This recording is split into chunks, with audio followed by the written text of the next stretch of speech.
I see the lies. I see the thoughts crawling within their minds. You will not have what I built, for I am the Iron Duke.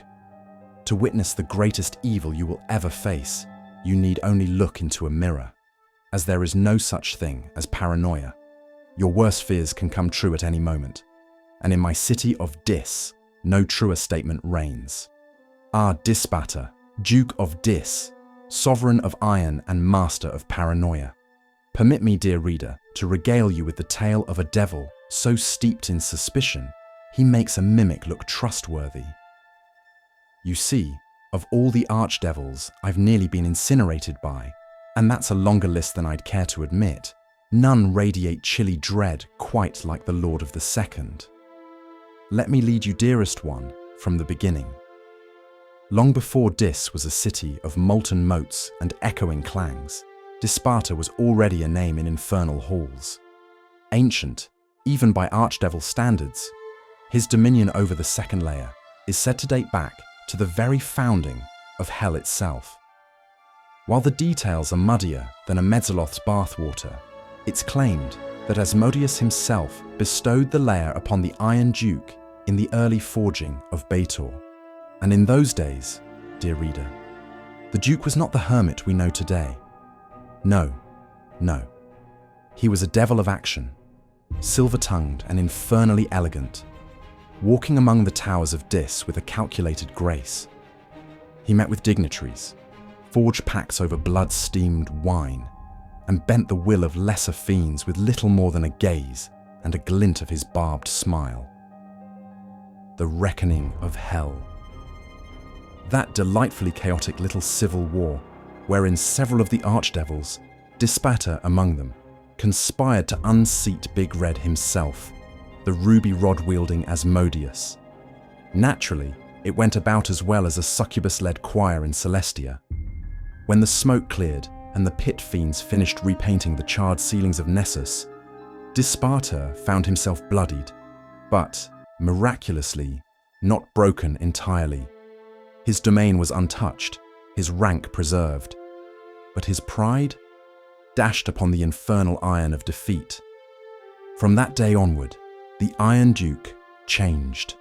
He withdrew into the Iron Tower, and there he planned. Some plainer scribes have come back with tales that should one manage to reach Dispater's throne room and breach his inner sanctum at the heart of the Iron City, inside was an even larger city. Each floor within his tower in the city of Dis is layered in infernal sigils, illusions, shifting halls, and traps so devious they could snare a thought. And in the center of it all, Dispater himself, cloaked in shadow, draped in iron chains, whispering secrets to himself and trusting no one, not even his own reflection. The city of Dis is no simplistic material plane urban sprawl. Don't let the architects of Neverwinter lead you astray. Instead, it is a reflection of its master's state of mind, twisting alleyways that weren't there yesterday, doors that vanish when approached, courtyards with no sky above them, just an endless canopy of rusted gears and leering gargoyles. Yet, despite his seclusion, Dispater's influence is vast. His agents, spies, assassins, and diabolists whisper in every court, clutch every contract, and play their part in a web of schemes so thick even Lolth would be impressed. He is the Iron Duke, after all, a mind like a locked vault, filled with secrets, regrets, and rusty blades. Should you ever find yourself in Dis, and if so, what did you do wrong? Do not seek an audience with the Duke. You will not find him. Not really. You might find a simulacrum, or a whisper through iron pipes, or a flicker in a mirror that speaks with teeth. But the real Dispater? No one has seen him in an age. He may have won the reckoning by surviving it, but in doing so, he became a prisoner of his own fear. Elminster's reply: as usual, Volo dances around truth like a bard dodging a bar tab. Still, not wholly wrong. Dis is the name of both the lair and the great city at its heart.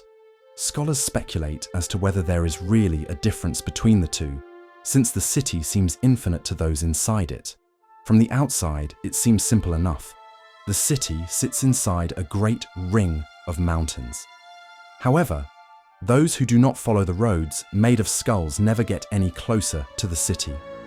Those who don't mind treading on the skulls of the damned twist and turn among great spurs of blackened iron that thrust from the earth. These spurs get thicker closer to the city, and at a certain point, they simply turn into enormous walls. Due to the strange spatial laws in effect, actually identifying this point is difficult. Some travelers walk deep inside the city before realizing they have arrived. The city is, of course, full of devils. The focus here is less military than on Avernus, and Desparta concentrates on making his city greater. Whereas Bel had built up the bronze citadel to make it more impregnable, Dis is a testament to what logic guides Desparta's decisions. One week, work crews lay down metal sheets, and the next they tear the plates up and lay down cobblestones. The only surety is that the fiends that make up the work gangs suffer in horrid conditions, and that may well be the only point. Interestingly enough, the city of Dis boasts neighborhoods friendly to humans and other planar races. These areas, founded by enterprising merchants, often mimic famous sections of cities on the prime material plane. Although the food is bad and the heat is terrible, this is as close to catering to the tourist community as it gets in hell. The folks who come to live in Dis are not the pleasant members of their races. Many become so desperate that the hope of one big score keeps them from ending their lives. The blackened iron walls of Dis smoke with incredible heat. Even a quick brush is enough to inflict an agonizing burn to unprotected skin. Many of the locals who aren't devils wear padded clothing and thick leather shoes, and the air is constantly rent with the cries of sizzling petitioners. Desparta controls Dis from the Iron Tower, an enormous structure that dominates the rest of the city. The Iron Tower has ever-changing properties on the city. Its form is constantly changing. The tower is visible from every part of the city, and it always seems to be just beyond the next row of buildings and alleys. Bartezu can simply teleport there, but others can trek for days and never reach their destination. If there is a secret to gaining entry, few mortals know it. Behind tall walls of sandstone lies the Garden of Delights. It seems like an oasis of pleasure amid the oppressive heat of Dis. Beautiful women stand at the gates, ready to collect an exorbitant entry fee from would-be patrons. Inside, pleasures of the flesh are readily available, as are refreshing beverages and sumptuous meals. However, the garden is nothing but the illusion of a bound effect, putting in its 1001 days of service to a diabolic master. While all the customers' needs seem to be met, in fact, they are eating and drinking nothing at all. Due to the nature of Dis, this fact only becomes apparent when the garden is left behind. Many a patron has starved to death amid the illusion of grand feasts and rivers of wine. Mentiri is a prison deep in the heart of Dis. Mortals caught trying to sneak into hell, as well as those captured in the Blood War, are brought here. The inmates are a strange mix of devoted crusaders, greedy thieves, mercenary sellswords, and gullible adventurers. The only thing they have in common is that they broke the laws of hell in one way or another. Mentiri has a reputation as a place of horror and torture. The truth is far more insidious. Mentiri does not just want to make its prisoners pay, it wants to make them pay for all time. To achieve this end, the prison reforms the inmates by manipulating them towards evil temptations and vile acts. This is done by various methods, the most popular of which uses polymorphed devils acting as inmates who pose as prisoners and tempt them into evil. Once properly reformed, the prisoners are truly damned. When they die, they will remain in hell and spend millennia as mindless Lemias and Neparibos. Only then will their debt to hellish society be paid. The infinitely recursive space of Dis makes it Barta's most popular location for nascent or waning evil deities who follow laws and who need realms of their own. On a winding lane on the city's bleak industrial outskirts lies God Street, home to a panoply of nascent, would-be, and has-been lawful evil deities. Throughout the material plane, mortals of all stripes are continually finding new entities to worship. Some are heroes, or ancestors, around whom great myths have sprung up. Others are the imaginary objects of faux faiths that nonetheless attract sincere worship. Whenever a certain critical mass of lawful evil devotional energy attaches itself to one of these entities, a new deity is created. If the object of worship is a previously living creature, its soul is retrieved from its prison or devil form and infused into a new divine body. If it is a fictional being, it simply coalesces into ineffable life. Either way, the new deity appears on God Street, usually in a small iron plaza bounded with faceless statues called the Boring Ring. Blazing with divine knowledge, the new deity quickly sets out to rip holes in the malleable fabric of Dis's reality, constructing temples, shrines, fortresses, and temples to its new magnificence. Until a lawful evil deity has achieved the eminence of a Set or Sokola by gaining worshippers on dozens of worlds, it is likely to while away its time here, scheming for future greatness. Thus, no matter how mighty a given deity might be on a single world, it likely resides somewhere on God Street. Each deity's realm appears on the outside as a single structure of immense size. Uncountable numbers of these improbably large and outlandish temples abut one another down God Street's seemingly infinite length. Some resemble giant statues. Others appear as dark, titanic cathedrals. A few are more exotic still, appearing as vortices of gnawing light or hideous, devouring faces. On the inside, a God Street realm might manifest as the interior of a building, or it can seem like a tiny, bounded universe unto itself. Lesser deities are rarely able to create the illusion of infinite space, so walls, seams, and boundary markers are always visible somewhere. From any vantage point, God Street seems to stretch to infinity to both the right and the left, and no streets cross it. Thus, no one can find God Street by seeking it out. Although its deities can will worshippers directly into their miniature realms, only divine casters can successfully blunder onto this divine laneway. Volo's field notes continued, of screams, steel, and ever-watchful eyes. By Volotham Gedon, planar, explorer, casual escapee of no fewer than 6 infernal work camps, an observer of uncomfortably sentient walls of Dis.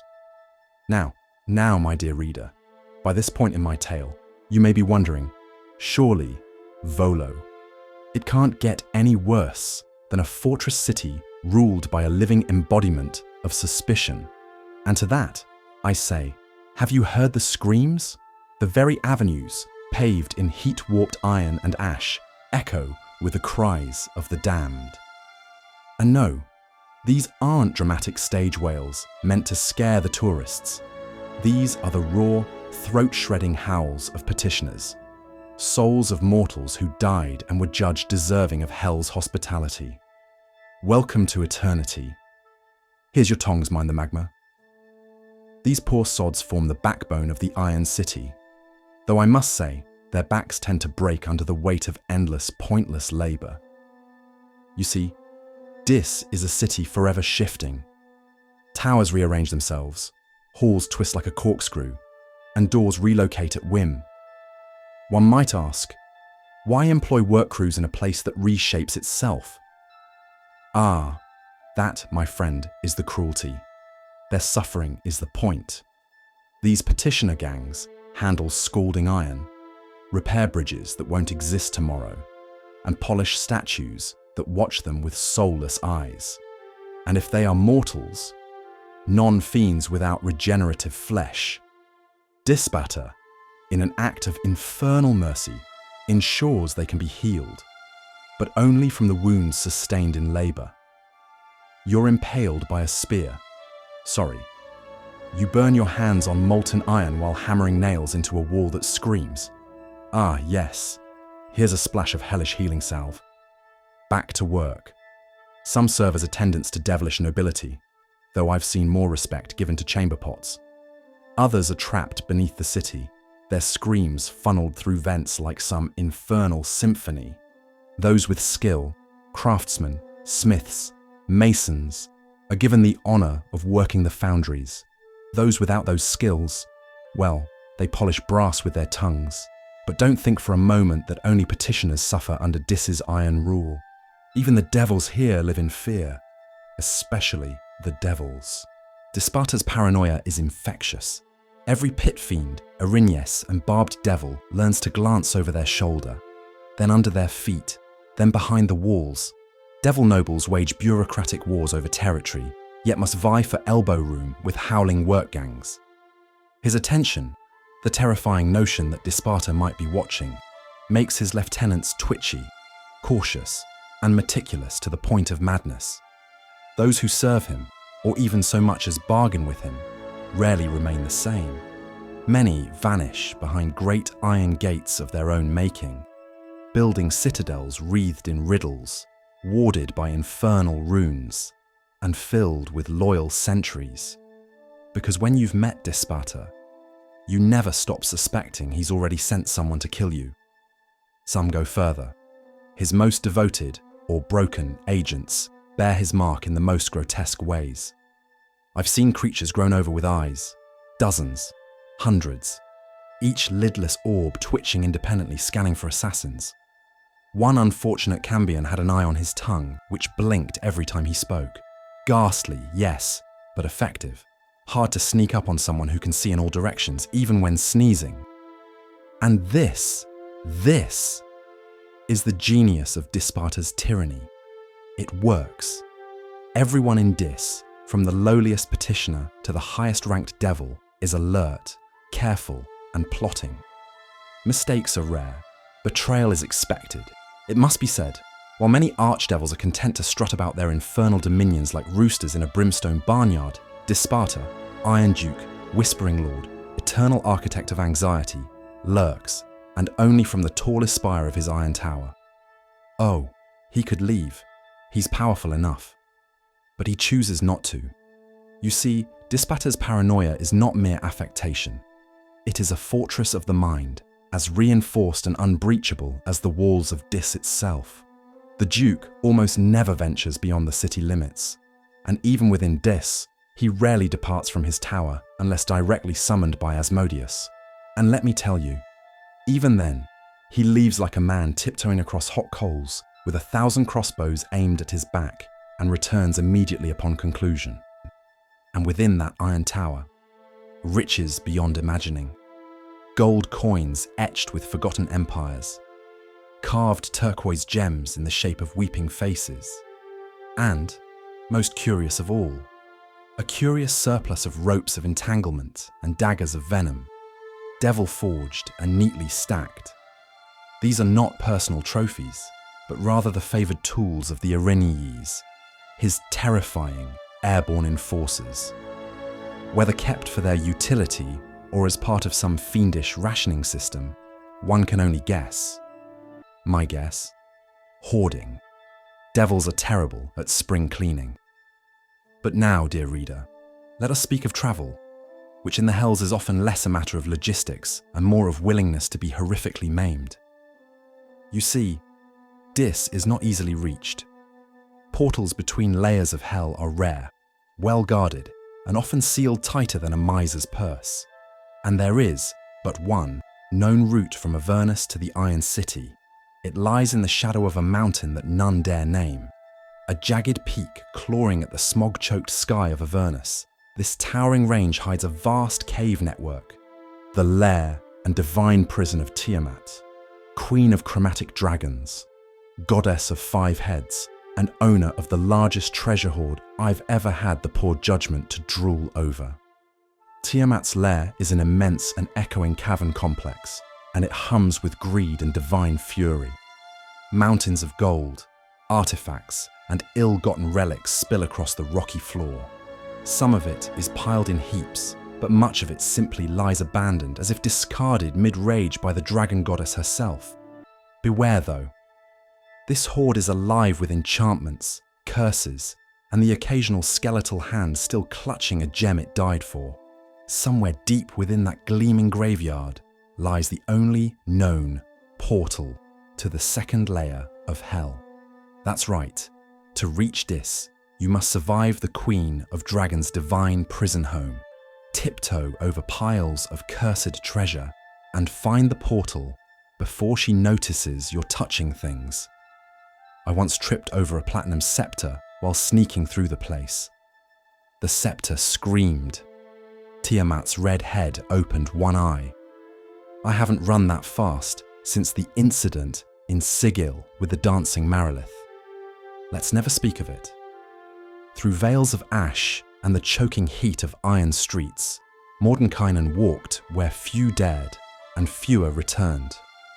In the bowels of the Nine Hells, beneath the smouldering shadows of Dis, he hunted a theory and a rumour he overheard while around the ribcage gate portal. Rumours had also slithered through the outlands, traded in murmurs beneath brass lanterns in automata and on parchment scraps dipped in blood in torch. They spoke of a construction site, colossal and hidden beyond the horizon of Dis, where even the skies seemed to scream in protest. The theories were always the same. The Batezu are building Sigil. Some spoke of a replica, others of a simple sketch, but most spoke of a functioning, life-sized model of the City of Doors itself. Why? That was the question that dragged Mordenkainen from his sanctum and through the Iron Tower's spiralling wards like a wraith of intent. Because only one creature in all the multiverse could make such a project worthy of Hell's infinite patience. The Lady of Pain. And if they could mimic her machine, if they could understand her, they could perhaps tip the scales of the Blood War. He had seen Dis before, the gleaming black towers rising like knives into the smog-choked skies, the echo of hammers, the endless furnace sound of reality screaming under pressure. Petitioner work gangs screamed too, toiling with skinless hands. Iron devils with brands of authority strode past like shepherds of torment. And above them all, the Tower of Disparta loomed, taller than belief, filled with the weight of every secret ever bartered in hell.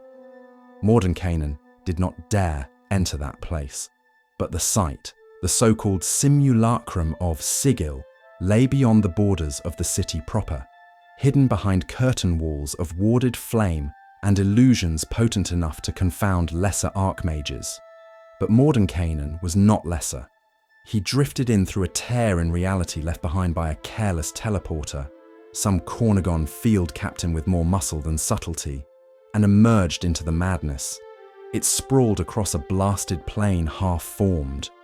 A ring floated in the air, incomplete and humming with infernal geometry. At each of its cardinal points, towers were rising. These infernal blocks were forged from crushed souls, bound in contracts written in reverse infernal. He watched a pit fiend impale a barbed chain into a struggling petitioner and shove the writhing body into a keystone slot. This tower, the devil rumbled to no one, represents the foundry. It must sing with pain to open its door. And worse still, the doors. There were doors everywhere, not real portals, not yet, but effigies of them, all carefully misaligned. The devils were guessing, tinkering, like apes trying to rebuild a god's clock from broken gears.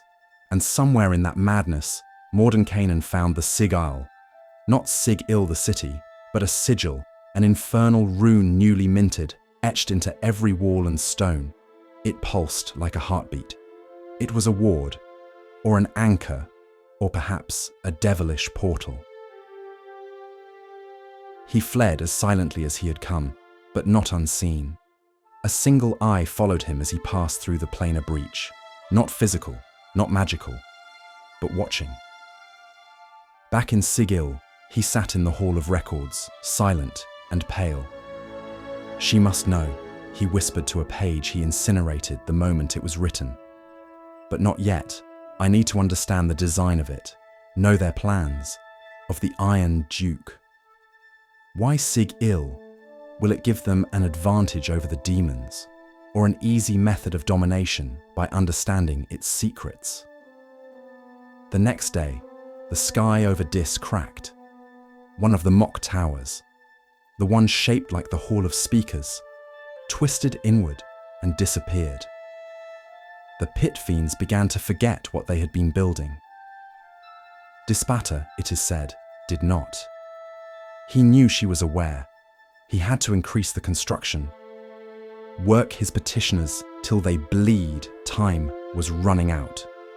And the lady, high in her true city, moved one step forward across a quiet cobbled street. And somewhere, far away, Mordenkainen wondered aloud. What happens when the multiverse tries to copy a paradox?